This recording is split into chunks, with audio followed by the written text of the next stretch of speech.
Katia, gracias, Cristina. Muy bien. Entonces, nosotros lo que buscamos es brindar una atención inmediata, oportuna y sobre todo que sea eficiente para salvaguardar la vida de la persona que se encuentra en peligro.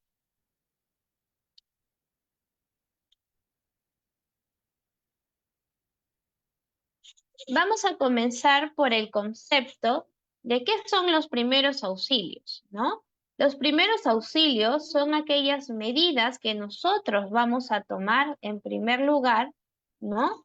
Para poder atender a una persona que se encuentra ya sea con alguna lesión, de manera inconsciente, o que de repente tenga alguna enfermedad y pueda ocurrir algún incidente o algún evento, ¿no?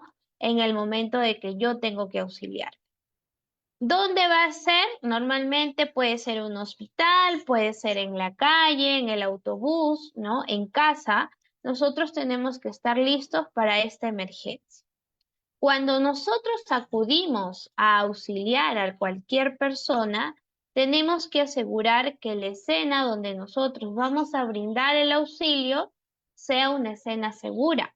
Una cena segura para yo poder estar tranquilo y concentrarme en los primeros auxilios que voy a brindar y no haya un accidente y haya en este momento 2 heridos más, ¿no? Mientras yo observo a la víctima, evalúo a la víctima y brindo los cuidados preventivos necesarios para salvaguardar la vida, tengo que solicitar apoyo a algunas personas, ¿no? Para que me puedan llamar ya sea una ambulancia, al hospital más cercano y que vengan para poder hacer el traslado correspondiente.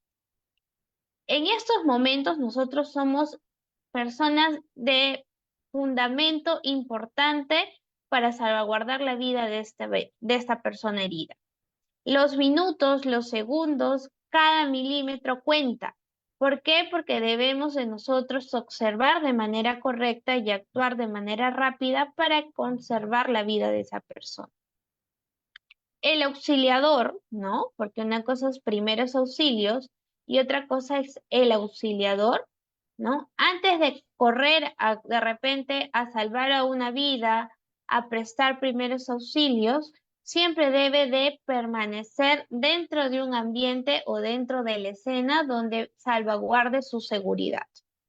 No hay que olvidarnos de esto. ¿De qué vale de que yo vaya y ayude a otra persona si de repente estoy bajo un edificio que se puede derrumbar, ¿no? Por eso se habla mucho de que el personal de salud o las personas que tienen a cuidado personas vulnerables siempre cumplan con las normas o las vías de bioseguridad. No hay que exponernos, no hay que creernos héroes. De héroes podemos nosotros también perder la vida. Siempre hay que hacer las cosas de manera correcta.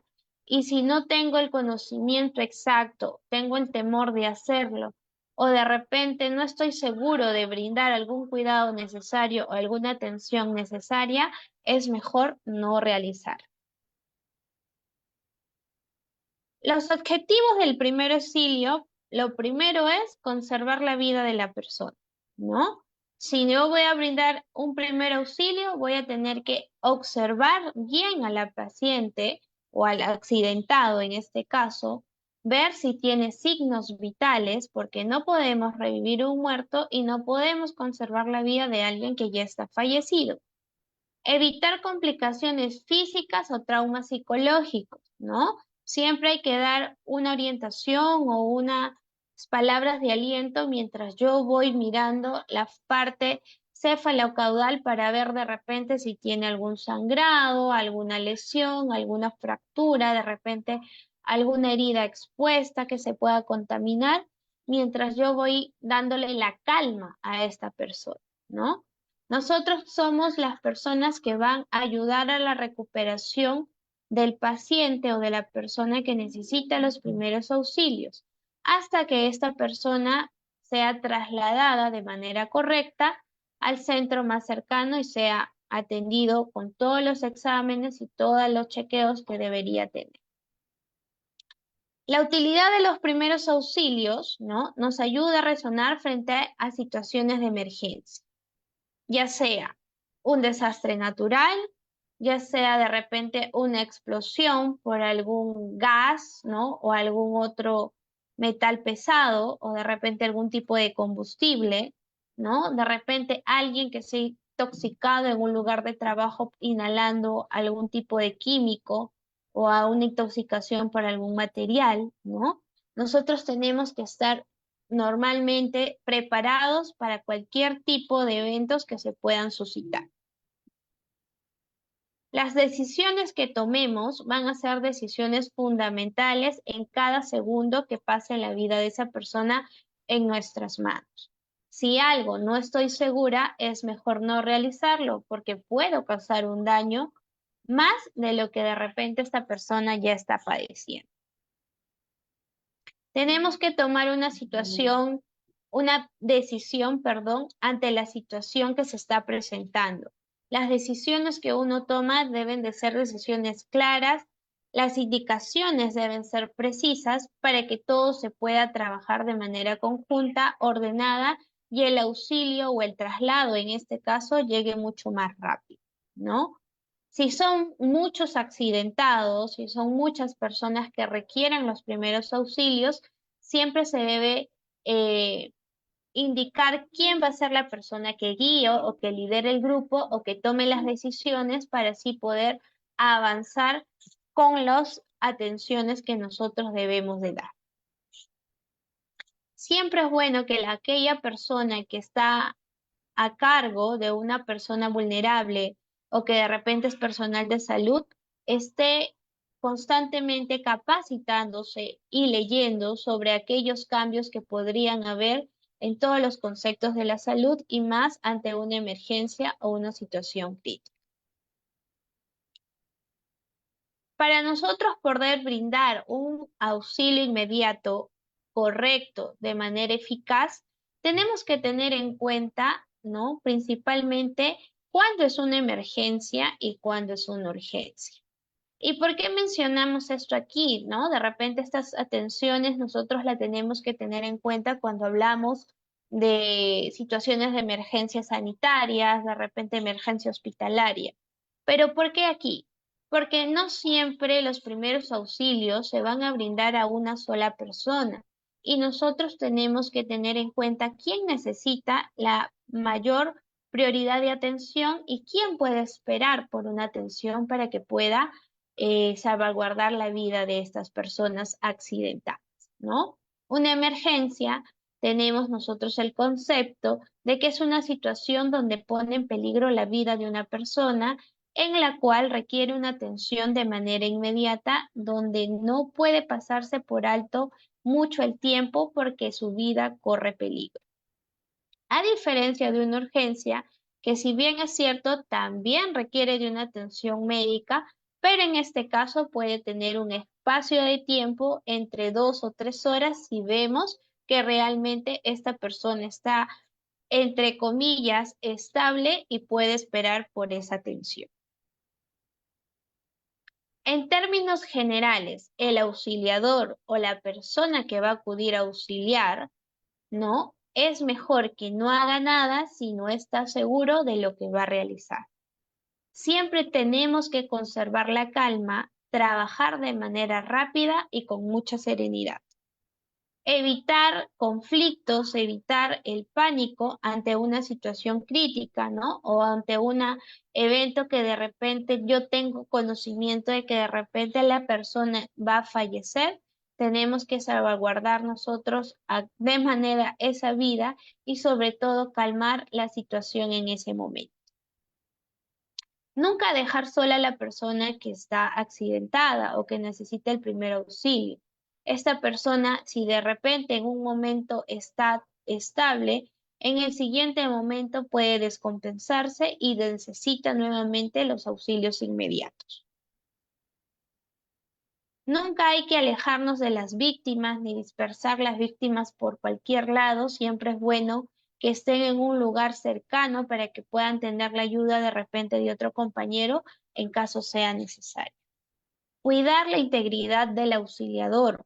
El auxiliador es la base importante para poder auxiliar a las personas que lo necesitan. Él es el que va a dirigir, él es el que va a verificar si realmente esas personas siguen, ¿no? Con signos vitales estables, si requieren una atención inmediata. Pero si estoy en una escena o en un lugar inseguro, tengo que buscar un lugar seguro, llevar a las víctimas a un lugar seguro y recién iniciar todo lo que es la atención de primeros auxilios. Si la persona está inconsciente, si de repente no tiene un conocimiento claro del medicamento al cual puede ser alérgico, es mejor que no administramos ningún medicamento, solamente los cuidados necesarios en cuanto a los primeros auxilios. Revisar si hay algún objeto que pueda obstruir las vías aéreas, ¿no? De repente la cavidad de la boca, si la persona está inconsciente y colocarla de lado para evitar de repente por ahí que se trague algún objeto o se atragante también o se asfixie con algún tipo de solución o líquido que pueda tener. Nunca hacer comentarios inadecuados o impertinentes frente a las víctimas. Recordemos que ellas en ese momento son personas muy sensibles y muy vulnerables y lo que nosotros digamos va a ser de mucha ayuda o de mucho pánico para cualquiera de estas personas que se pueden encontrar en una situación crítica. Recordemos que ninguna intervención va a justificar la muerte de un socorrista. Si de repente fallece algún auxiliador o algún socorrista, quiere decir que no cuidó su bioseguridad, que de repente se saltó los pasos y por ayudar a estas personas puso en riesgo su vida. Recordemos siempre que no podemos revivir personas que ya no tienen vida y no se lucha contra algo que no se puede realizar. Si nosotros en casa necesitamos de repente auxiliar a un vecino, auxiliar a un familiar, de repente un pequeño se ha atragantado o una persona está con fiebre alta o alguien está convulsionando, debemos tener elementos básicos, ya sea en un maletín, ya sea en una mochila o en un bolso, insumos básicos para un primer auxilio. ¿Qué insumos deberíamos tener para nosotros poder auxiliar si los tenemos en casa, por ejemplo? Porque recordemos que normalmente los primeros auxilios ocurren fuera de los establecimientos de salud o de repente en establecimientos laborales, ¿no? Gasas estériles, vendas, esparadrapos, guantes de un solo uso, ¿no? Tijeras, pinzas, tijeras que sean grandes y que tengan filo. ¿Por qué? Porque en algún momento voy a necesitar cortar una ropa, cortar un cable, de repente cortar algún material duro, ¿no? Hasta incluso podríamos tener un tipo de alicate dentro de esta mochila porque a veces hay accidentes en casa donde de repente se enredan con un cable o algo y la tijera no es tan fuerte, ¿no? Una linterna cargada o con pilas en el mejor de los casos para atender una emergencia, siempre una libreta y un lápiz, ¿no?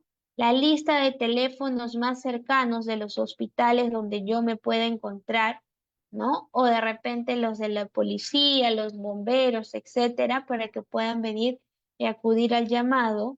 Un termómetro digital, porque recordemos que hoy en día ya no se utiliza el termómetro de alcohol, pero sí, el termómetro de mercurio, perdón. Algodón, agua oxigenada, alcohol yodado. En el caso de los medicamentos, el más común que tenemos es el paracetamol por el tema de la fiebre o el metamizol por el tema de la fiebre también.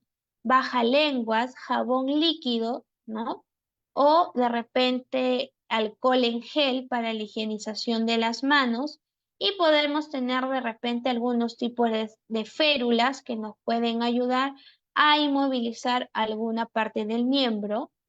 Si de repente yo quiero tener un poco más de cosas, puedo colocar un estetoscopio, un saturómetro, ¿no? Que hoy en día casi la mayoría de los hogares tiene a raíz de lo que hemos vivido por la pandemia y la enfermedad del COVID, ¿no?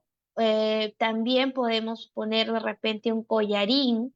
Si ya estoy dentro de un hospital o dentro de un tópico de trabajo, puedo colocar ahí un resucitador también, ¿no? Porque el resucitador es importante si de repente requiere de unos primeros auxilios en un RCP. Entonces, todos los materiales o insumos que yo voy a colocar en mi maletín de primeros auxilios va a depender del tipo de paciente o del tipo de lugar donde yo me voy a encontrar. Para el Ministerio de Salud, para nosotros actuar ante una emergencia, existe la actuación que se llama el sistema PAS, ¿no? El sistema PAS significa proteger, avisar y socorrer al herido. Voy a proteger al accidentado y también me voy a proteger yo y a las demás personas de que haya de repente un nuevo accidente y pueda haber una catástrofe peor, ¿no? Recordemos que la escena donde yo voy a ir a auxiliar a estas personas tiene que ser una escena segura. No puede ser un lugar donde de repente está en derrumbe o de repente va a haber un caudal de río nuevamente que se está desbordando o de repente hay riesgo de una explosión porque un vehículo se está incendiando, etc. Siempre alejarnos de las zonas inseguras para poder brindar la atención de manera correcta. Avisar a los servicios de emergencia.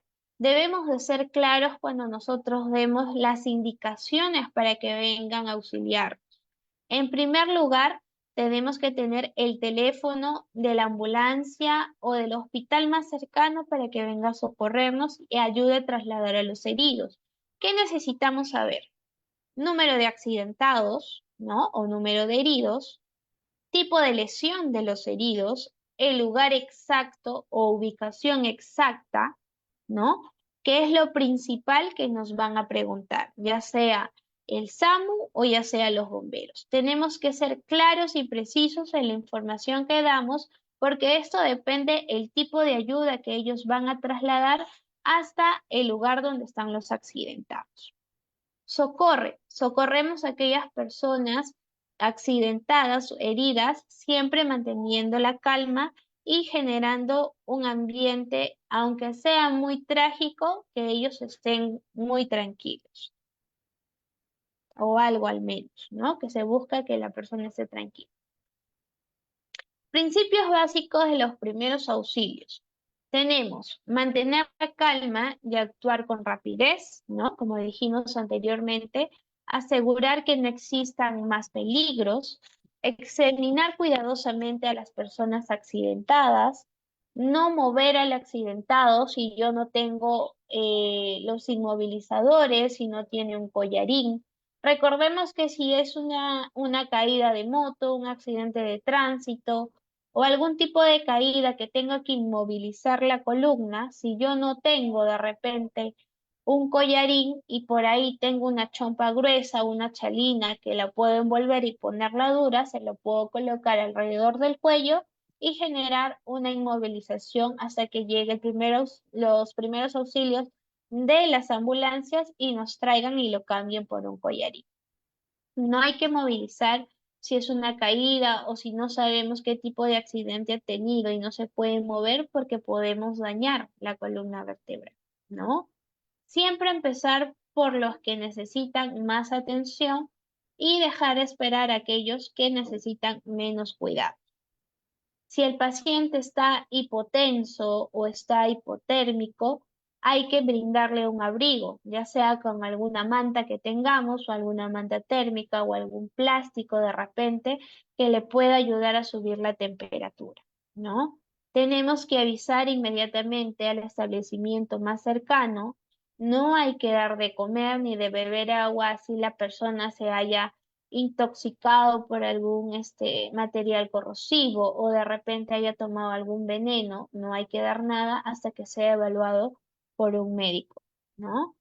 No abandonar al herido, siempre permanecer a su lado. Es muy importante que si tengo cantidad de personas a las que voy a auxiliar, use un guante de repente por cada persona o en el mejor de los casos, me pueda descontaminar las manos de manera constante. Si bien es cierto, no vamos a tener agua y jabón si es una emergencia fuera de un ambiente, ¿no? Pero sí puedo llevar el alcohol gel para poder desinfectarme las manos. Evitar el contacto directo con todo lo que sean fluidos corporales, como la sangre, la saliva, orines, heces, etc.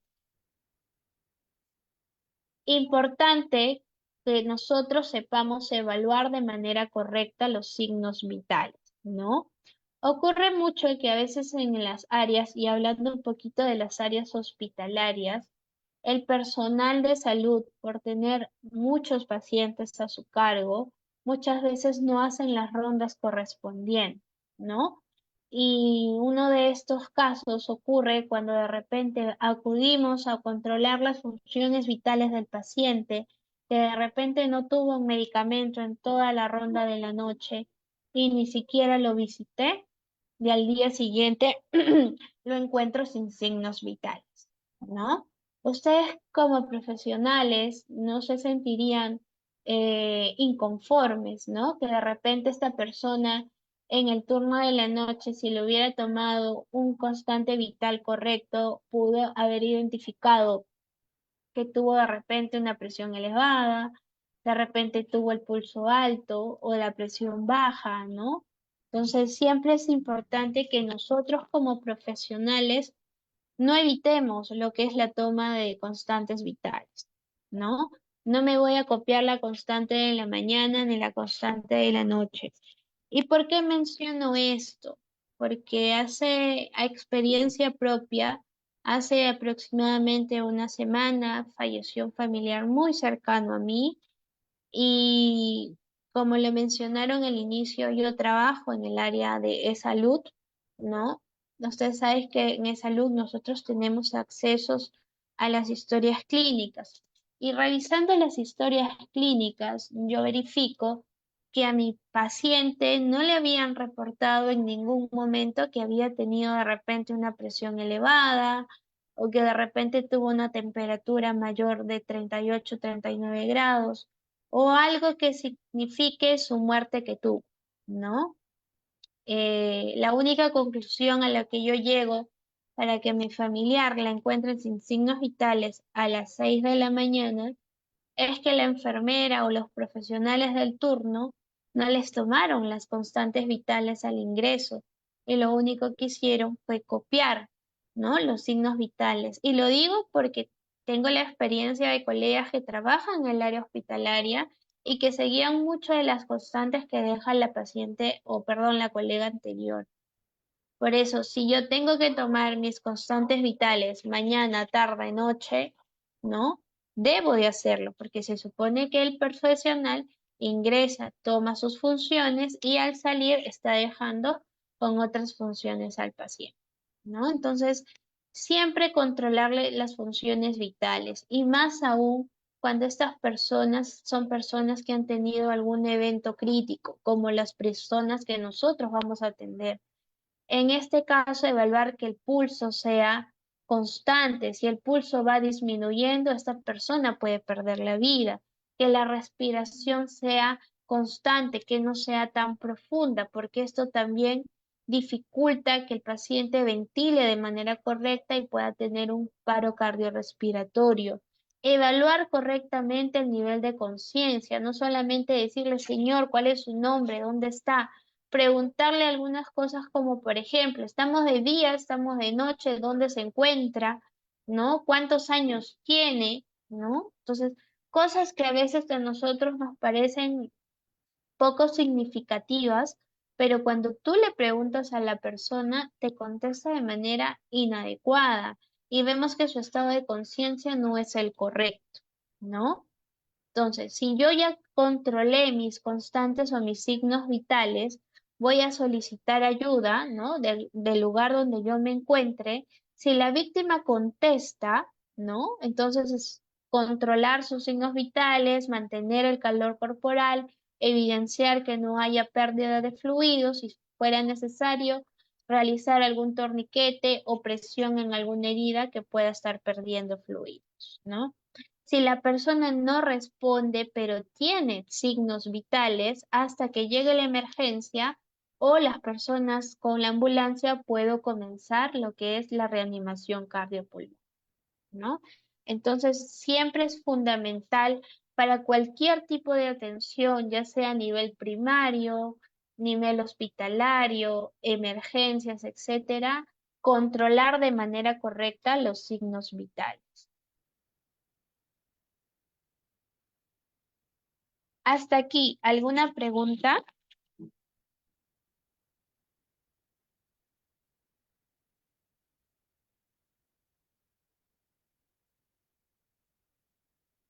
Listo, seguimos entonces.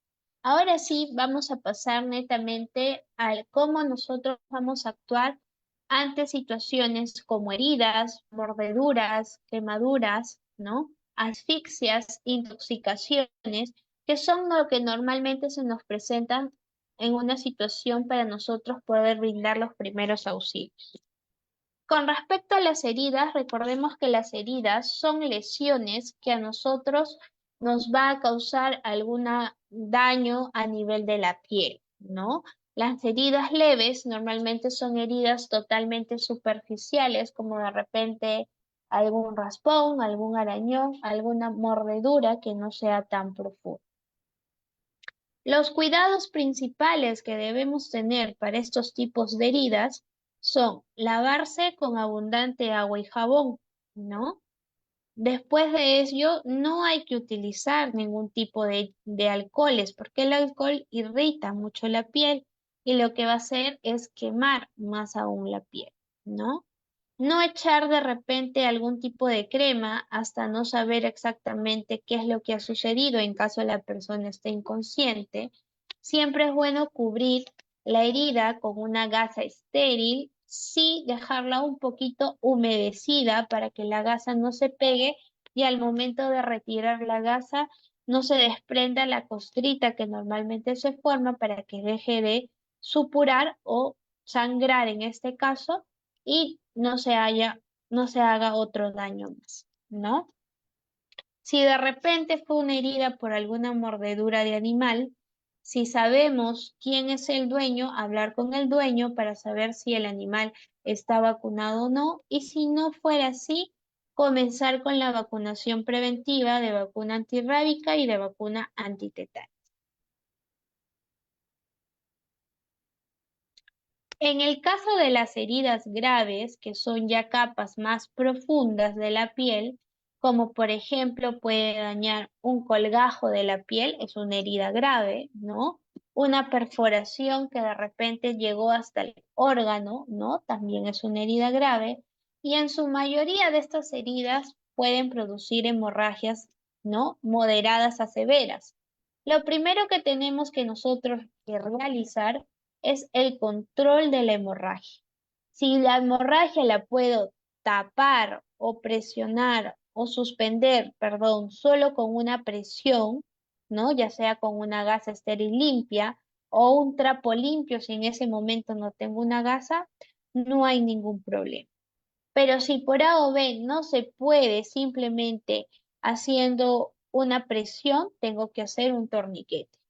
Hoy en día, ¿no? Según los últimos estudios, los torniquetes que se realizan para evitar una hemorragia ya no se sueltan hasta que lleguemos al establecimiento de salud. Licenciada, pero si no lo suelta, no va a haber corriente sanguínea, no va a haber, perdón, una irrigación sanguínea, ¿no? Y por ende la persona puede perder el miembro. Entonces, exacto. Cuando yo realicé esta pregunta, lo que me respondieron y lo que la literatura hoy en día nos indica es que es preferible que la persona pierda un miembro que fallezca en el camino muriendo de una hipotensión. Recordemos que a la pérdida de fluidos baja la presión arterial, baja la frecuencia cardíaca y el paciente puede hacer un paro cardiorrespiratorio, ¿no? Por el sobreesfuerzo que hace en oxigenar, que el oxígeno, perdón, llegue a los demás órganos, ¿no? Si es una hemorragia muy severa, no hay de otra y tenemos que hacer un torniquete sumamente ajustado para que podamos evitar que siga sangrando. Si por A o B esta persona está con un objeto punzocortante o algún objeto extraño en el cuerpo, no hay que retirarlo hasta que llegue al establecimiento, porque no sabemos la ubicación exacta donde se ha alojado y al retirarlo nosotros podemos dañar algún órgano o algún tejido dentro o algún vaso dentro del organismo de la persona. Moverlo lo más mínimo posible para el traslado, ¿no? Nunca rebuscar la herida porque podemos generar más lesión y contaminarla. Siempre colocar gasas húmedas, nunca secas, porque se pegan y al retirar vuelve a sangrar. Si yo no tengo vendas, si yo no tengo, por ejemplo, gasas, tengo que crearlas, aunque sea con un trapo limpio de preferencia y generar el torniquete con lo que tengamos. Puede ser la manga de un polo, puede ser un lazo de cabello, puede ser una correa, lo que nosotros tengamos a la mano.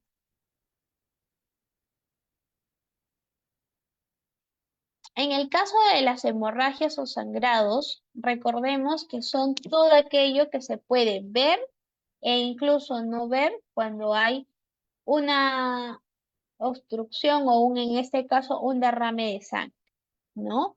Normalmente los sangrados pueden ser arteriales o pueden ser venosos. Recordemos que la coloración de la sangre, en el caso de la arteria, es un rojo vivo más intenso y en el caso de la vena es un rojo un poquito más oscuro, tipo guindoso en algunas personas, ¿no? Y si de repente tuvo solo una contusión, una caída y no hubo exposición de sangre, están la lesión de los capilares, ¿no? Que es un color rojo con puntitos pequeños que normalmente no generan un abundante sangrado. Recordemos que si el paciente o la persona a la que vamos a auxiliar está sangrando de manera constante y demasiado, quiere decir o podría ser que se ha roto o que ha tenido una lesión a nivel de las arterias. Y ahí sí o sí tenemos que hacer un torniquete hasta que llegue al establecimiento de salud. Cuando hablamos de heridas, también hablamos de las hemorragias externas, como por ejemplo aquellas situaciones donde de repente hay heridas que ¿no? Pueden ser extensas, pueden ser pequeñas, y como dijimos en la parte anterior, tenemos que identificar o saber al menos qué tipo de color tiene cada una de ellas para saber cómo vamos a proceder ante estos primeros auxilios. Si de repente son heridas pequeñas, dijimos que podría ser con una gasa limpia o un trapo limpio un poco humedecido y generar una compresión. Pero si de repente es bastante, ¿no? Es abundante, tenemos que generarle los torniquetes de preferencia. En el caso de las hemorragias nasales, no se recomienda inclinar la cabeza hacia atrás. Se puede colocar un tapón, ¿no? Si este tapón se llena, cambiarlo nuevamente y siempre poder aquí en la zona de la nariz, porque son los conductos donde a veces algunos vasitos se pueden dilatar o algunos cornetes de repente están muy extendidos, podemos hacer así hasta que pare el sangrado. Si el sangrado por A o B no parara, debemos de llevar de emergencia al hospital más cercano. Si voy a colocar un pequeño tampón de algodón, de gasita, etcétera, de igual manera que esté un poquito humedecido para que no se pegue y al momento de sacarlo no genere nuevamente el sangrado.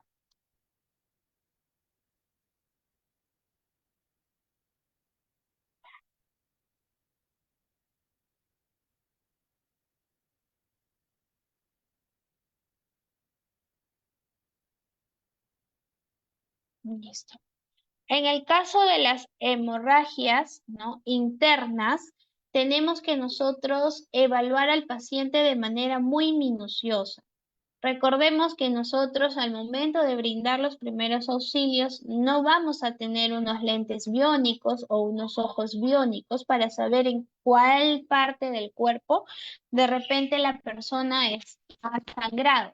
Pero sí podemos verificar si de repente hay un dolor en alguna zona abdominal, si la coloración de la piel ha cambiado, ¿no? Y al tacto nada más hay dolor, si de repente hay algún hematoma en alguna parte del cuerpo, y ahí podemos identificar que de repente hay una hemorragia interna. Existen las hemorragias o el sangrado interno capilar, que son productos de golpes leves, ¿no? Que normalmente no requieren más que una limpieza si ha habido alguna obstrucción o ruptura de vasitos, ¿no? Y esto se va a poder disminuir generando compresas o paños fríos, ¿no? Y de repente por ahí alguna crema para las heridas o contusiones en este caso. A diferencia de las heridas o hemorragias internas venosas o arteriales, que normalmente se pueden producir por golpes, por caídas, que han sido muy severas, pero que no ha habido salida.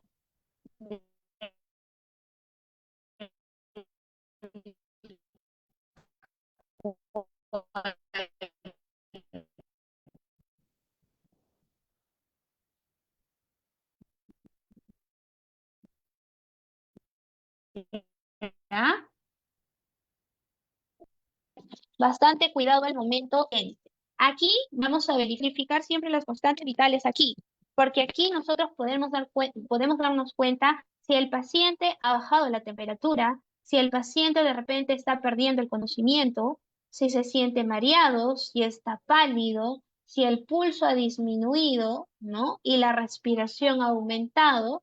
Entonces aquí nosotros vamos a verificar si se trata de una hemorragia interna por vena o arteria. En el caso de las intoxicaciones, pasamos ahora a intoxicaciones, debemos de nosotros poner la relación del organismo entre la entrada de cualquier sustancia tóxica. Puede ser raticidas, puede ser plaguicidas, ingestas de líquidos de limpieza, ingesta de medicamentos, ¿no? Como a veces nos llegan a las emergencias. Normalmente las intoxicaciones pueden ocurrir cuando una persona intenta quitarse la vida, ¿no? Ingiere algo, puede ser medicamentos, raticidas, etcétera. Cuando de repente en un trabajo no usó de manera correcta los EPPs y tuvo una intoxicación inhalatoria, porque también existe la intoxicación inhalatoria, o de repente algún contacto con algún químico que pudo haber causado alguna intoxicación a nivel de los poros de la piel, ¿no?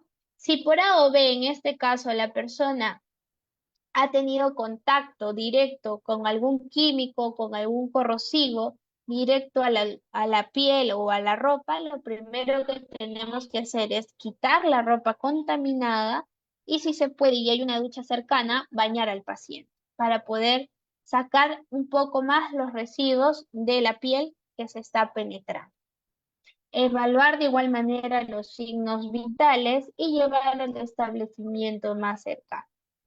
Si de repente por ahí fue ingesta de algún medicamento, algún raticida, etcétera, evitar darle agua, aceites, leche o producir el vómito, porque esto puede dañar más toda la parte orofaríngeo, ¿no? De la persona. Si de repente fue una intoxicación o una salpicó algo directamente a los ojos, realizamos el lavado ocular por un periodo de 10 a 15 minutos. ¿Y cómo se realiza? Si de repente yo no tengo una botella para realizar el lavado ocular, puedo utilizar una botella con pico, ¿no? Y lo que voy a hacer es llenar completamente la botella, presionar directamente al ojo y que el chorro salga directamente al ojo. De esa manera es el lavado ocular. ¿Para qué? Para que pueda salir todas las partículas que pueden dañar la mácula del ojo aquí.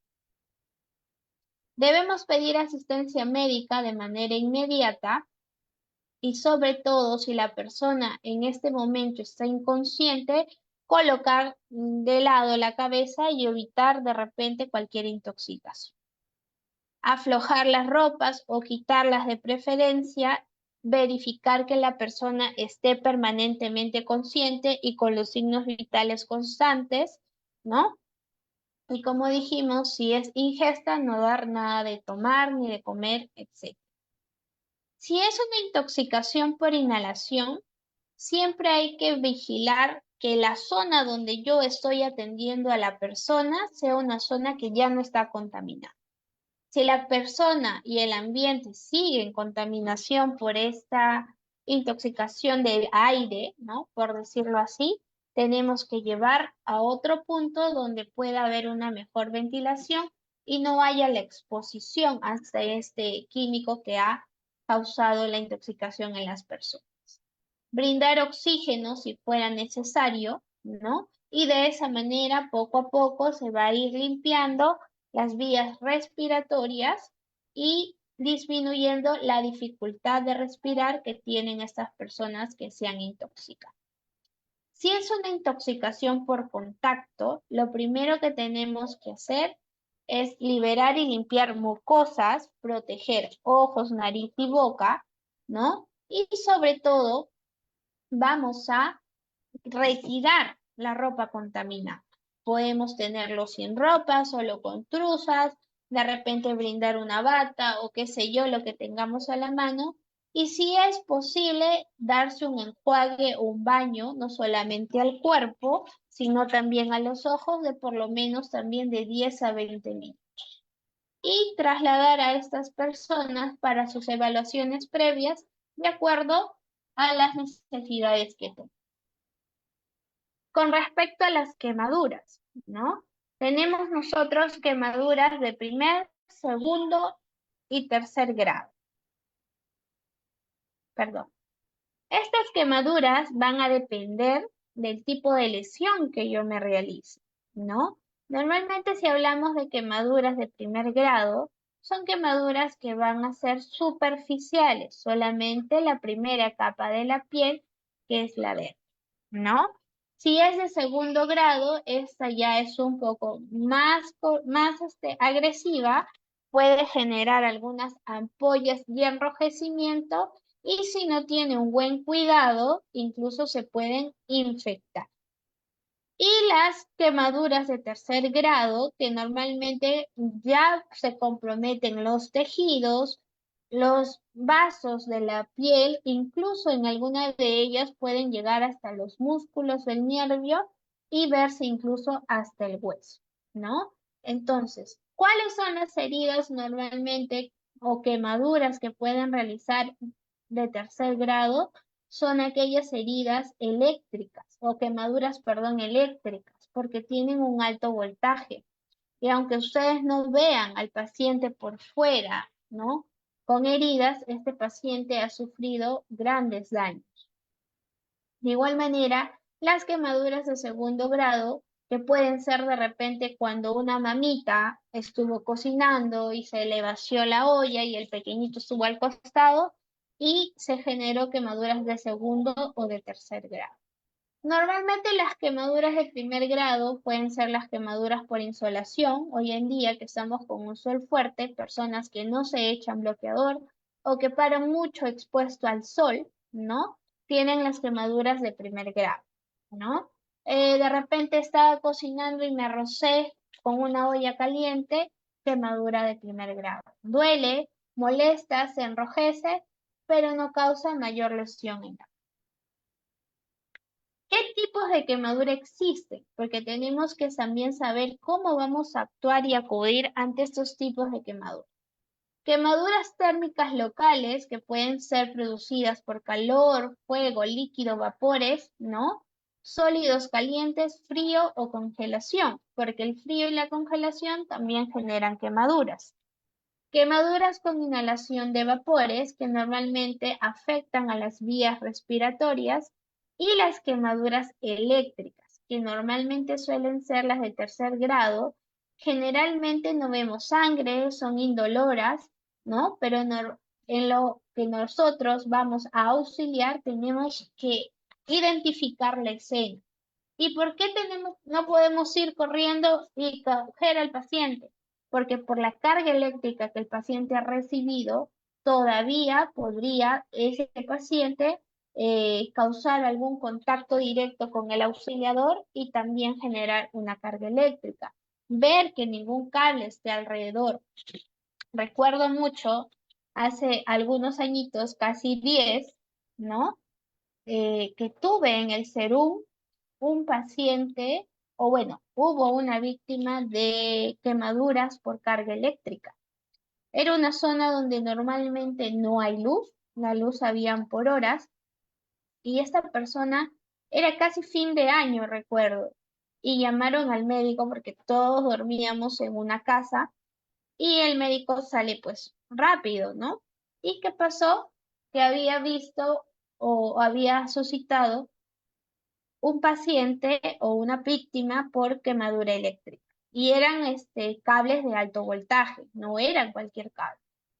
Esta persona estuvo muy grave, se le derivó a la ciudad de Iquitos porque yo hice el serum en San Pablo de Loreto, ¿no? Que en helicóptero, perdón, en avioneta era aproximadamente 2 a 3 horas el traslado del paciente, porque por vía fluvial demoraba por lo menos 8 horas o un día. Y recuerdo que este paciente sí se llegó a salvar. Personalmente no lo vi, pero sí comentaron que había tenido lesiones muy graves, pero después de casi medio mes o un mes fue recuperado. ¿Por qué? Porque fue auxiliado a tiempo y porque todas las coordinaciones se hicieron de manera pronta, incluso para poder trasladarlos a Iquitos. Pero sí nos recomendaron incluso el médico, los brigadistas de su propia empresa, porque en la selva los que cobran la luz o la empresa de la luz se llama Electrooriente, no sé si han cambiado de nombre, indicaron su personal que no debían tocarlo hasta que se identifique que ya no hay más riesgo de electricidad, por decirlo así, ¿no? Es recomendable que cuando nosotros vemos heridas, ya sean de primero o segundo grado, no echemos ningún tipo de líquido, solamente abundante agua para poder disminuir la molestia de la herida o compresas de paños fríos, ¿no? Si en caso no tengo agua y tengo que trasladarlo, pero no echar pomadas, no echar aceites, ni pasta de dientes, por favor, ni ninguna sustancia que no sea recomendada por el médico, porque podemos dañar y contaminar la herida. No tapar con gasas secas, no tapar con esparadrapos, por favor. Y sí, si tengo a la mano agua, hidratarla y disminuir las molestias con abundante agua y jabón.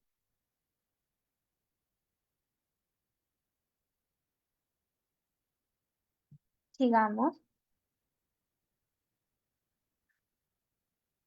Cuando yo voy a auxiliar a una persona con fiebre, lo primero que debo de llevar es un termómetro e identificar si la persona está consciente. Porque si hay una temperatura mayor a 39, 40 o más, la persona va a estar delirando, va a estar con mucho malestar o en el peor de los casos va a estar con el síndrome de la vaca loca, ¿no? Saltando por cualquier lado.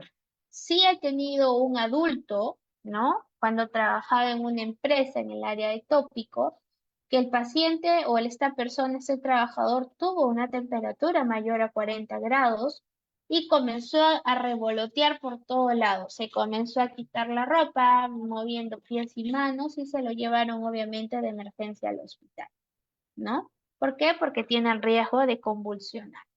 De igual manera pasa en los niños. De repente los niños no van a estar agitados, no van a estar alertas, van a estar al contrario, decaídos, somnolientos. Hay que verlas constantes porque ellos son niños menores de 5 años con fiebre alta, son los más propensos a producir convulsión, ¿no? Podemos colocar el paracetamol o de repente por ahí el metamizol si la persona no es alérgica a estos medicamentos, o simplemente ayudar con compresas de agua fría o baños entre tibio y frío para ir disminuyendo la temperatura corporal, y si en caso no bajara, acudir de manera inmediata al establecimiento más cercano.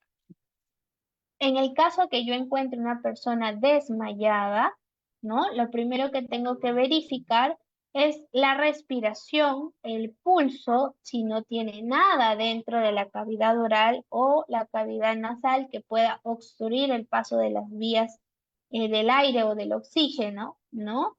Tratar de ubicar a la persona desmayada en un sitio ventilado. Corremos nosotros siempre la mala suerte de que cuando atendemos a un paciente en la calle o en la vía pública, todas las personas están alrededor como si fuera un espectáculo, ¿no? En vez de ayudarnos, nos obstruyen la ventilación, nos hacen sombra, no podemos evaluar correctamente, pero tenemos que saber orientar no solamente a la persona que está apoyándonos, sino también aquellas personas que están de espectadores, ¿no? Una vez que la persona de repente ya se recuperó, levantar las piernas para que haya un constante fluido sanguíneo en el cuerpo, porque recordemos que se dice que la sangre baja, entonces si elevamos las piernas va a haber una mejor fluidez de la sangre, ¿no? Y posterior a esto, si se puede, levantarlo y sentarlo hasta que se pueda parar o llevarlo al establecimiento de salud más cercano. Hablamos aquí un poquito de lo que son las mordeduras y picaduras de animales. Recordemos que hay personas que son alérgicas al aguijón de la abeja o a la mordedura de algún animal. Tenemos que tener nosotros siempre el conocimiento correcto para actuar. Si no lo tengo, no hay que colocar medicamentos que no sabemos. Sí podemos hidratar al paciente y cubrir la herida y lavarla con abundante agua y jabón. Si es necesario inmovilizar la zona o de repente por ahí poder hacer alguna compresión, hay que realizar. Pero no echar ningún tipo de crema, solamente limpiar con agua y jabón. Y si el animalito es desconocido, iniciar también con el tema de la vacunación.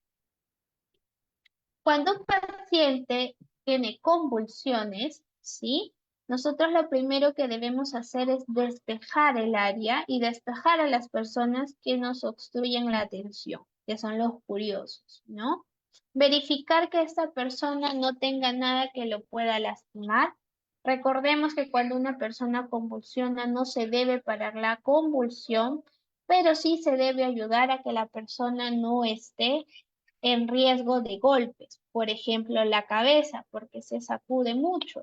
Tenemos que agarrar o poner una almohada, si es posible, delgada debajo de la cabeza, y la otra persona puede estar a los pies para que no presione. Colocar de repente un trapo entre la boca en vez de un lapicero o un bajalengua, porque al momento de hacer la compresión de los dientes o la mordedura por la convulsión, estos se pueden romper y pueden obstruirse en las vías respiratorias, ¿no?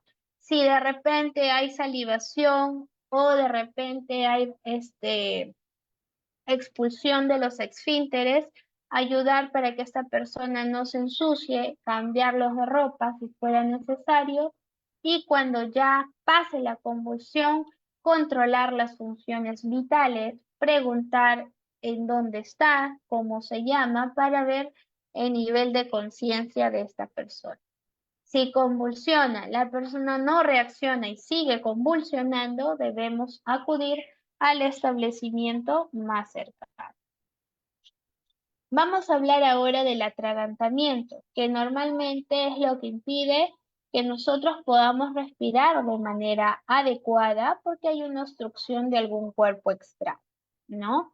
Si nosotros verificamos en la víctima, tenemos que verificar dónde se encuentra el objeto extraño, ¿no? Y realizar la famosa maniobra de Heimlich, ¿no? Esta maniobra es la que nos va a ayudar a poder expulsar el cuerpo extraño y la persona pueda tener nuevamente una respiración adecuada.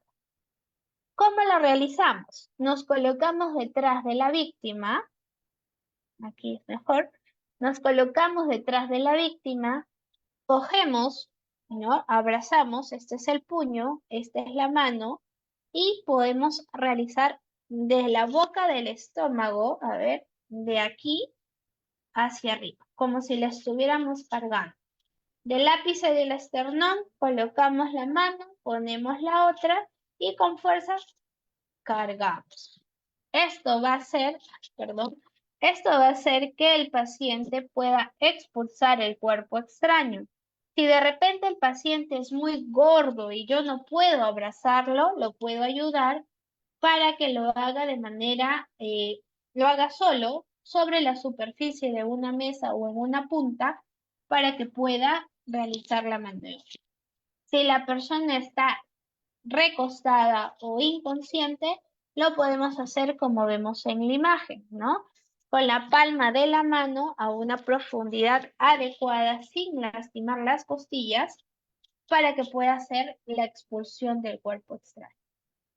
De igual manera se hace con el niño, ¿no? Siempre a una profundidad de unos 5 a 6 centímetros o de acuerdo a la capacidad abdominal o torácica de la persona.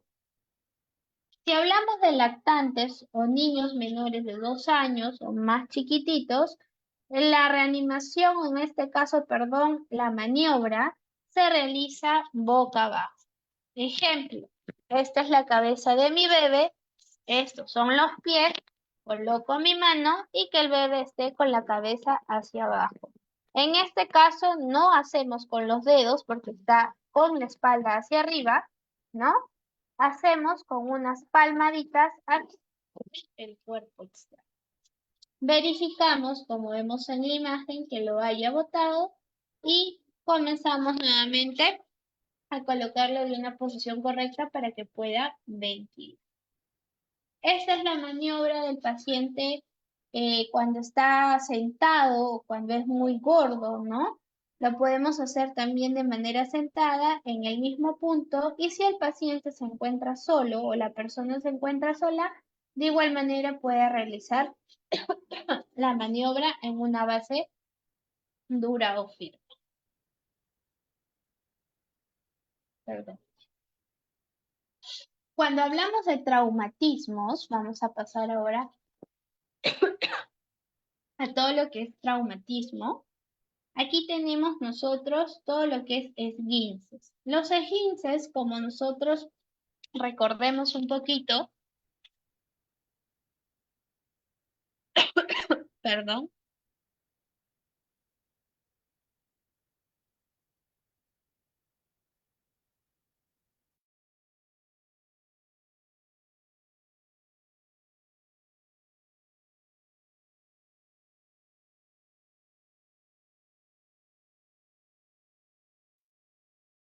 disculpen. Los esguinces son aquellas lesiones causadas por alguna torcedura o estiramiento de los ligamentos o tendones. Si bien es cierto, no hay ruptura de huesos, no hay ruptura de estos ligamentos o tendones, pero sí se puede generar un hematoma, ¿no? A un dolor, hay una inflamación en esa zona que dificulta que nosotros pisemos de manera adecuada. O de repente en la mano también por algún esfuerzo que se realizó. Se recomienda, por lo general, colocar alguna cosa fría en la zona y sobre todo inmovilizarlo para que pueda estar ese pie en reposo y baje la inflamación. Si hablamos de una luxación, las luxaciones son aquellos huesos que se salen de la articulación.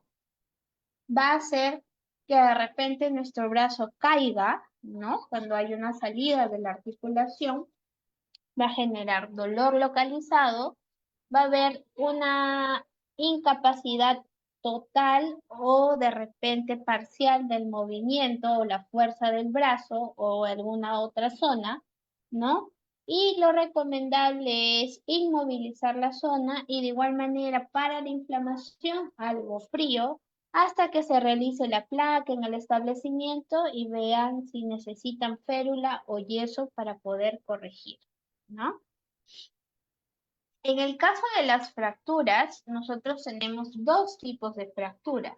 Las fracturas internas, que son aquellas que no hay exposición por fuera del cuerpo o que pueden lesionar las capas de la piel, y las fracturas de tipo abiertas o expuestas, que sí generan una lesión a nivel de la piel.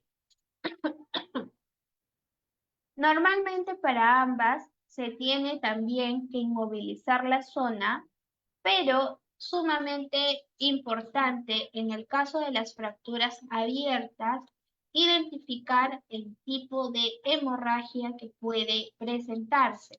Si es necesario hacer torniquetes o compresiones, hay que hacerlas porque aquí el paciente puede disminuir la temperatura, puede haber cambio en la frecuencia cardíaca, ¿no? Y puede hacer una hipotensión o pérdidas de fluidos sanguíneos por la exposición de la piel y el hueso.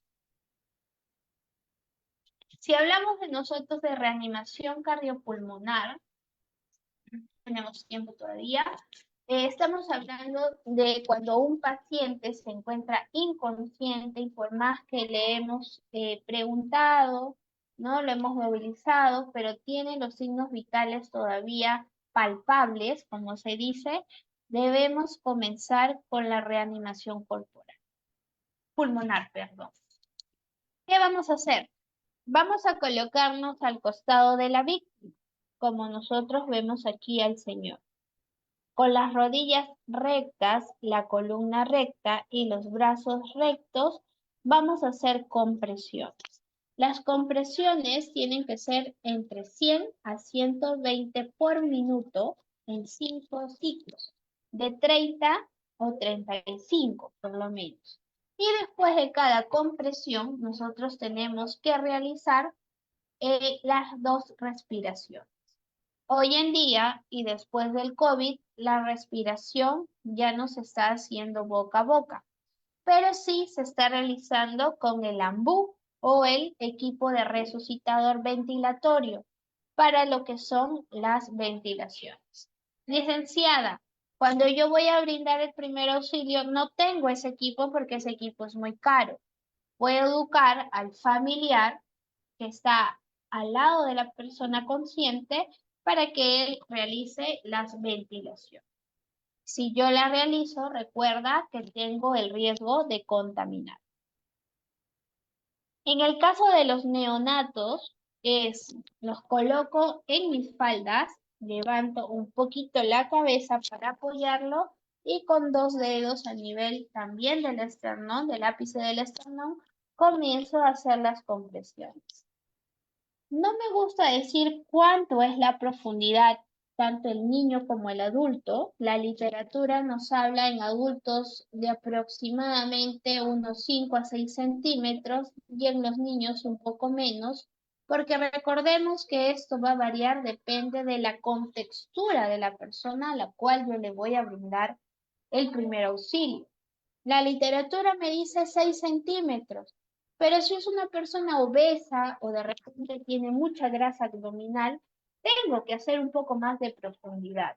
Eso lo evalúo de acuerdo a la situación que me encuentro y el tipo de víctima a la cual se me está presentando. No seamos tan arraigados a la literatura. De igual manera sucede con las constantes vitales, ¿no? De repente yo le tomo la presión a una paciente que su presión es 9,6 y yo pienso que la paciente está hipotensa, ¿no? Porque la paciente no está consciente, la paciente no me responde, es hipotensa, sin embargo es una presión basal de esa paciente. De igual manera, personas que sufren de hipertensión, pues a veces su presión no es 120/80, es un poco más y es tan normal. Quien les habla, su presión es de 9,5, 9,6, a pesar del tipo de raza que me ven, ¿no? Sin embargo, cuando yo llego a una presión de 120/80, para mí es una dolor de cabeza muy intenso. Entonces, siempre tenemos que evaluar correctamente las funciones vitales, no guiándonos tanto de la literatura, porque es una referencia, pero ya si el paciente está consciente y me dice, yo le pregunto cuánto es tu función, por ejemplo, tu presión normal, porque algunos sí saben, otros no, puedo guiarme si de repente está hipotenso o hipertenso, ¿no? Entonces ahí sí siempre hay que tener cuidado con la toma de constantes vitales y no inventar ninguna. Tenemos que tomar todo. Si la persona necesita ser trasladada, debo de realizar de manera correcta el traslado. No debo movilizar por movilizar y si la persona está en riesgo de repente algún daño a nivel de columna, ¿no? Que pueda dañar de repente una hemiplegia o paraplegia, debo de eh, este, esperar a las personas especializadas o responsables para el traslado.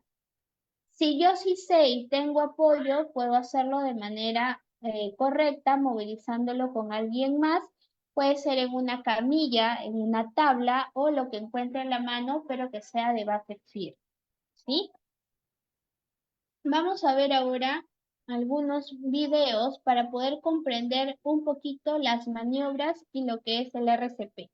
¿Sí? Un ratito, por favor.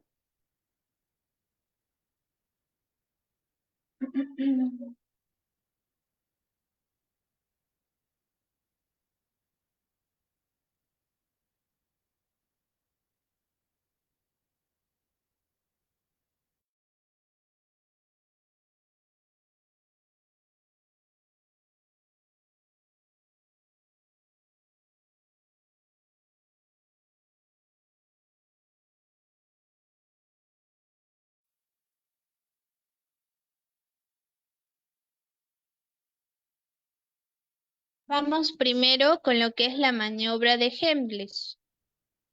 Total, es decir, cuando entra un objeto en la vía aérea, este puede generar una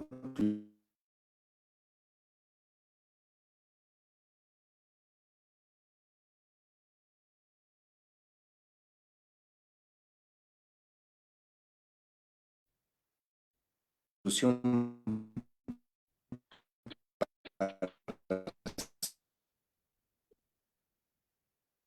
parcial o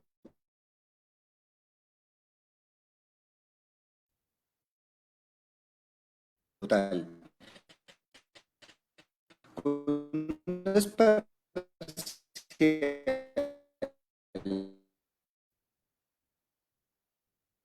es decir, deja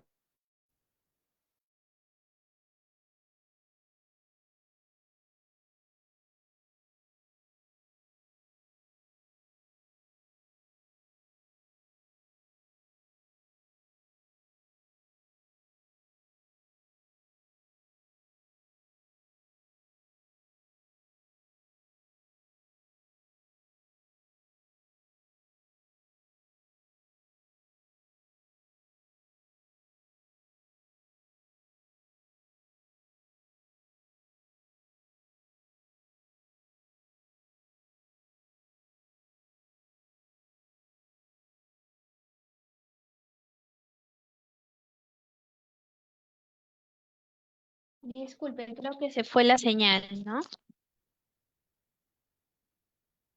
Vamos a repetir el video, ¿ya?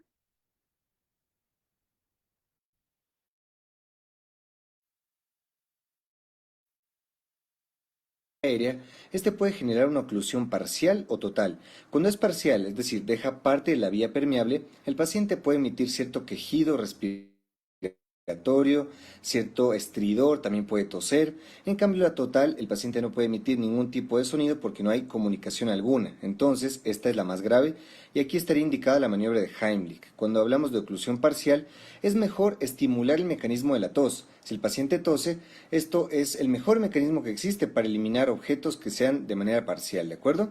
En este video vamos a revisar la técnica correcta en el adulto, en el niño, en el bebé y también en ti mismo por si acaso tú te atragantes y no tengas nadie a tu alrededor que te ayude, ¿de acuerdo? Así que vamos a ver cómo se hace. Bueno, aquí les presento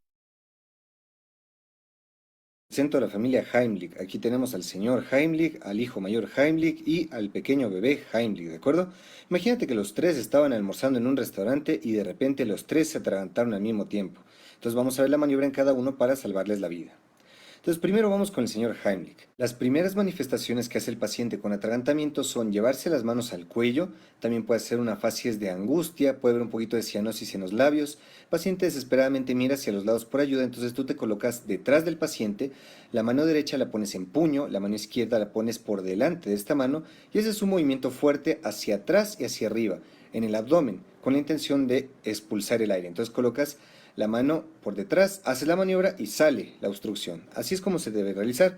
Ahora lo vamos a ver desde lateral. Vamos a colocar otra vez el objeto extraño y como viste el movimiento, pones la mano debajo de los rebordes costales, ¿verdad? Y haces un movimiento fuerte hacia atrás y hacia arriba para que salga el objeto. También nos puede pasar que el objeto no sale, como es el caso de este paciente. Si el objeto no sale después de aplicar varias maniobras, el paciente pierde la conciencia y cuando pierde la conciencia lo que está indicado es hacer RCP. Aquí tenemos que iniciar las 30 compresiones para luego pasar a las 2 respiraciones y así hasta que llegue el servicio de emergencia. Muy bien, ahora vamos a ver qué pasa con el niño. Les voy a presentar dos posibilidades. La primera es que se trate de una oclusión parcial. Entonces, si hay parcial, pasa parte del aire, el paciente se agarra la garganta, pero sí podemos escuchar cierto estridor inspiratorio. Entonces, en tal circunstancia estimulamos el mecanismo de la tos y sale. Salió el cuerpo extraño por la propia tos del paciente. Ahora vamos a simular qué pasaría si fuera un atragantamiento total. Entonces aquí el paciente se sujeta, no se escucha nada. Entonces aquí es un total, vamos a hacer la maniobra de Heimlich. La única diferencia con el adulto es que tenemos que elevar al niño o nosotros colocarnos a su estatura. Hacemos la misma maniobra y sale el cuerpo extraño. La única diferencia sería esa, ponernos en una posición favorable para la estatura del niño. Así se vería de manera lateral. Y si es que el niño no responde, no funciona, pues al igual que el adulto tendríamos que iniciar las maniobras de RCP, ¿de acuerdo? Muy bien, si se tratara de un bebé, lo primero que tenemos que hacer es estimular su reacción. Si es que el bebé no responde, también podemos estimularlo golpeando la planta de sus pies, de esta manera. Y si esto no funciona, entonces tenemos que aplicar la maniobra. Vamos a colocar nuestra mano derecha con forma de V. Esto es para sujetar muy bien el mentón del niño durante la maniobra. Vamos a colocarlo sobre nuestro antebrazo de manera prona. Entonces aquí vemos que el bebé está con la cabeza más abajo que el eje del resto del cuerpo y vamos a aplicar 5 golpes. Aquí en el primer golpe salió el objeto, hacemos 5 golpes, pero también puede ocurrir que no salga el objeto. Si es que todavía la oclusión persiste, tenemos que sujetarlo por la parte de detrás de la cabeza, le damos la vuelta, ¿sí? Vamos a trazar una línea imaginaria entre sus dos pezones para hacer compresiones con 2 dedos. Vamos a hacer 5 compresiones. 1, 2, 3, 4, 5. Ahí otra vez del mentón hacia abajo y 5 golpes. Vamos a seguir repitiendo esta maniobra hasta que pasen 2 cosas. O el bebé pierda la conciencia o se elimine el objeto. Es importante que te des cuenta que al momento de hacer los golpes en la espalda tienes que sujetar muy bien el mentón porque si no generarías un efecto de latigazo. Si el bebé no respondió, si el bebé perdió la conciencia, aquí estaría indicado lo mismo que en los otros casos, hacer RCP de una vez, ¿de acuerdo? Y finalmente, también podría ocurrir que tú seas el paciente que se está atragantando. En tal caso, tendrías que recurrir primero al mecanismo de la tos. Tratas de toser, y si es que no funciona, si se trata de una oclusión total, haces la maniobra de Heimlich. Igual, pones puño, mano debajo del reborde y haces la fuerza. ¿Cuál sería el problema? Que como tú te estás atragantando, no tendrías la fuerza suficiente para eliminar el objeto. Ahí rápidamente tienes que buscar un objeto que sea duro, de un borde duro, una mesa, una silla, y te dejas caer sobre ese objeto para ejercer esa fuerza, de esta manera. Ahí te dejas caer, te dejas caer. También podrías colocar tu mano y puño si se tratara de una mesa, y así eliminarías correctamente el objeto extraño. Y eso es todo.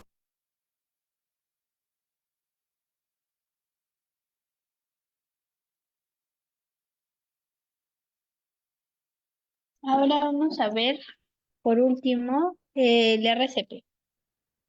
O sea, que las personas no saben qué hacer, no saben cómo responder, no saben cómo actuar, generalmente hacen cosas que no están indicadas, le levantan los pies a la víctima, que tráiganle agua, que le den agua con azúcar, que le halen el dedo del medio, cosas completamente absurdas que no tienen ningún sentido y pues que no van a ayudar a la víctima a que salga adelante de su colapso súbito. Entonces, aquí vamos a aprender cómo debo inmediatamente responder ante una situación de paro cardíaco o que alguien colapsó. Entonces, Ramón colapsó en la calle, yo estoy fuera del hospital y vamos a ver cómo debo interactuar inmediatamente con él. Veo que colapsó, me acerco a él, lo llamo, Ramón, Ramón, si conozco su nombre, si no, pues señor, señor. Si veo que no responde, debo mirar el tórax de la víctima a ver si está respirando, voy mirando el pulso si soy proveedor de salud y ahí rápidamente me doy cuenta de 3 cosas importantes. La respuesta del paciente, si está respondiendo o no, si está respirando y si tiene pulso. Si esta persona no responde y no respira y no tiene pulso, inmediatamente debo activar el sistema de emergencias. Le puedo pedir el favor a alguien. Entonces, Daniela, por favor, vamos a activar el sistema de emergencias médicas y traes un DEA. Lo que hago en ese momento es una orden importante para que esa persona active un sistema de emergencias médicas. Recuerden que en Colombia se llama la línea 123. Y siguiente, esa persona lo que hace es obtener un DEA. La persona me trae un desfibrilador externo automático para yo poderlo desfibrilar lo más pronto posible. Mientras tanto, mientras que eso sucede, voy haciendo el tercer eslabón del manejo extrahospitalario, que es dar compresiones torácicas, y yo inicio las compresiones torácicas en esa persona. De esta manera, es importante saber hacer bien la técnica al momento de hacer las compresiones. ¿Cuál es la técnica recomendada? Esta zona de la mano se llama región tenar hipotenar. Vamos a ponerla en toda la mitad del esternón, en toda la mitad, a nivel intermamilar o de las tetillas o 2 travezas de dedo de la apófisis xifoide, que es este hueso que tenemos aquí en lo que llamamos la boca del estómago o epigastrio. 2 traveses de dedo, ponemos la región tenar e hipotenar de la mano. Una vez tenemos esta parte ya bien ubicada, debemos montar la mano no dominante encima. Vamos a posicionarnos con los brazos completamente rectos, no deberían de estar doblados porque voy a cambiar la cinemática y la energía de la compresión, completamente rectos, y los hombros deben estar perpendiculares al nivel de donde están las manos y el movimiento debe hacerse con el tronco, no con las manos, debe hacerse con el tronco, comprimiendo fuerte. Hay unas recomendaciones aquí y es: comprima rápido a una velocidad de entre 100 a 120 por minuto. No se recomienda que sea menor y tampoco se recomienda que sea mayor. Para eso es muy importante utilizar un dispositivo que se llama metrónomo. De hecho, también lo pueden descargar como una aplicación en el celular que les puede medir la velocidad de la compresión. Metrónomo. Esa es la velocidad, es muy importante. El segundo parámetro importante para que la compresión sea de alta calidad es la profundidad con la que voy a comprimir. Se debe comprimir fuerte a una profundidad de al menos 5 centímetros en el paciente adulto. Lo otro importante es permitir que el tórax expanda completamente con cada compresión. Si el tórax no expande con cada compresión, voy a hacer que la compresión no sea efectiva. Entonces debo permitir, observen, que el tórax vuelva a su posición original con cada compresión. Eso es fundamental. Lo siguiente es que si tengo con qué ventilar a la víctima, no debo hiperventilarlo. ¿Qué es hiperventilar? Es dar una frecuencia muy aumentada de ventilaciones y no es recomendado porque antes puede empeorar la situación de la víctima. Más adelante vamos a ver cómo se debe ventilar. Lo otro recomendado es que usted cambie de reanimador cada 2 minutos porque usted se va a cansar y el cansancio físico va a hacer que la compresión vaya perdiendo calidad y no sea tan efectiva como se recomienda. Entonces, cada 2 minutos deben estar alternando entre las compresiones. Y lo siguiente importante es desfibrilar lo más pronto posible que esté disponible el desfibrilador. Entonces, comprima rápido, a 100 a 120, comprima fuerte, una profundidad de 5 centímetros, permita que el tórax expanda adecuadamente con cada compresión, evite hiperventilar. Una vez tenga el desfibrilador, póngalo. Y una cosa muy importante es disminuir el tiempo de las interrupciones entre compresiones y otras maniobras que usted vaya a realizar. Es decir, entre más yo esté comprimiendo en la persona el tórax, mucho mejor y mejor sobrevida va a tener. Esta va a ser la secuencia que se debe realizar. Y una vez tenga el DEA, pues lo debo poner y aquí quedarían 4 pasos importantes que usted se va a memorizar. Lo primero que hago es identificar que la víctima está en paro, sí o no. Señor, señor, miro si respira. Si tiene pulso, si está respondiendo, eso es lo primero que debo hacer. Si no responde y no respira, debo activar el sistema de emergencias médicas. Por favor, active el sistema de emergencias médicas, llame a la línea 123 y tráiganme un DEA, obtenga el DEA. Tercero, inicie las compresiones torácicas de alta calidad. Ya les voy a mostrar un ejemplo cómo se debe hacer un ciclo completo de 2 minutos. Cuarto, desfibrile inmediatamente llegue el desfibrilador. Y no se les olvide, comprima rápido, comprima fuerte, permita que el tórax se expanda, evite hiperventilar, cambie el animador cada 2 minutos y disminuya el tiempo de interrupciones. Y una vez esté el desfibrilador, póngalo. Miren que soy insistente en esto del desfibrilador porque entre más rápido se desfibrila el paciente, más rápido va a restablecer su circulación espontánea. Vamos a ver un ejemplo entonces cómo se debe comprimir y cómo se hacen 5 ciclos. Ya hicimos los pasos iniciales, ya activamos el sistema de emergencias médicas, inicio compresiones.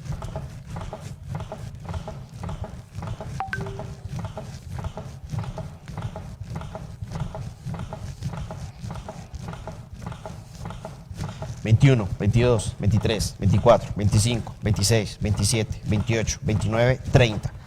Si tengo con qué ventilar, debo hacerlo. 2 ventilaciones después de cada 30 compresiones. Debo verificar que el tórax se expanda. Ahí expandió. Continúo.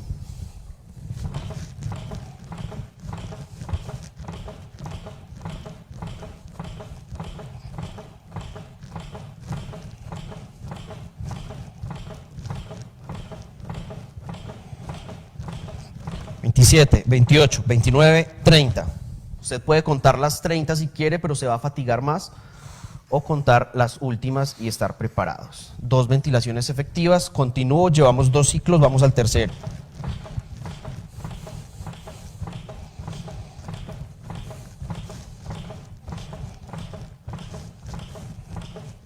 ...21, 22, 23, 24, 25, 26, 27, 28, 29, 30. Ventilo. Siempre que ventilo debo garantizar que el tórax expanda. Expande, expande.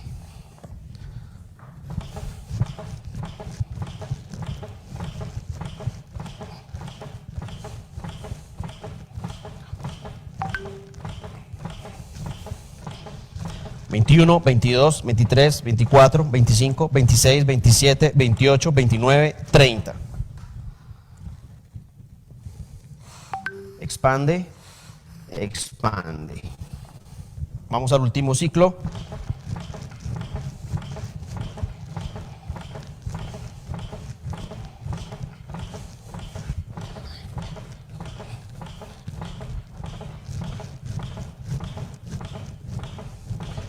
...27, 28, 29, 30.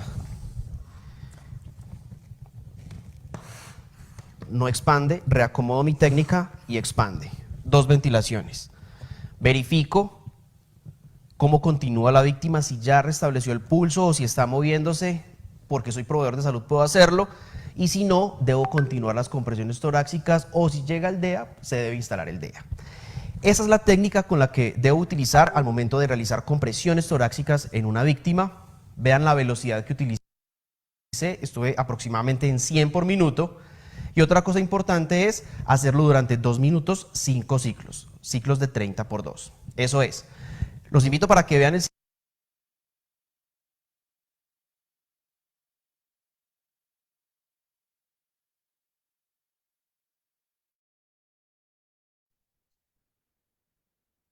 Listo, entonces ya vimos los 2 videos, ¿sí? Están acorde a la exposición que hemos tenido. No siempre es bueno solamente escuchar, sino también la ayuda visual nos ayuda para saber cómo es la técnica, cuáles son los pasos, cómo es la maniobra, cuál es la posición que yo debo tener para que pueda hacer correctamente la maniobra, ¿sí? Entonces ya sabemos cuál es el rol del auxiliador, que debemos prevenir siempre el autocuidado, ¿no? La bioseguridad de nosotros y de las que están en nuestro entorno y sobre todo actuar con serenidad, perdón, de manera tranquila y sobre todo con conocimiento para no hacer un daño a la otra persona.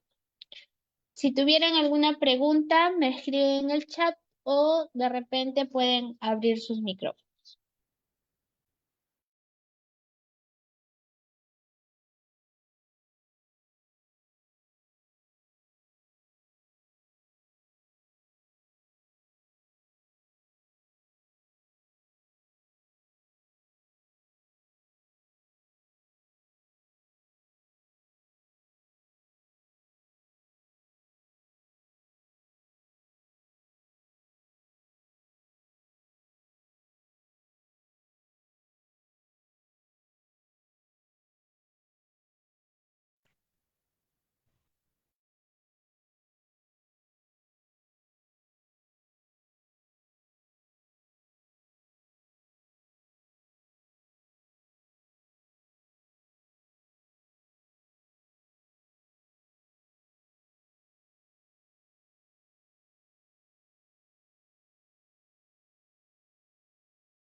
Cristina, buenas noches. Ya estábamos por finalizar.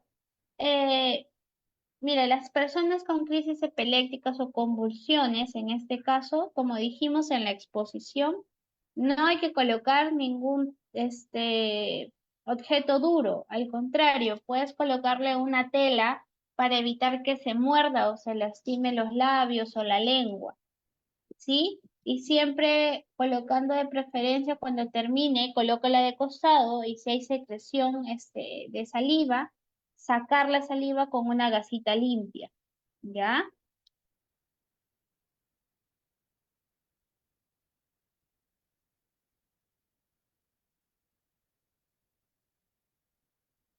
Muy bien. Bueno, damos por finalizado ahora sí la clase, el curso del día de hoy. Agradezco nuevamente a todos por su presencia. Que tengan una buena noche y ya las señoritas del centro de capacitaciones estarán contactando con ustedes en caso soliciten los certificados. ¿Sí? Muy buenas noches con todos. Hasta luego.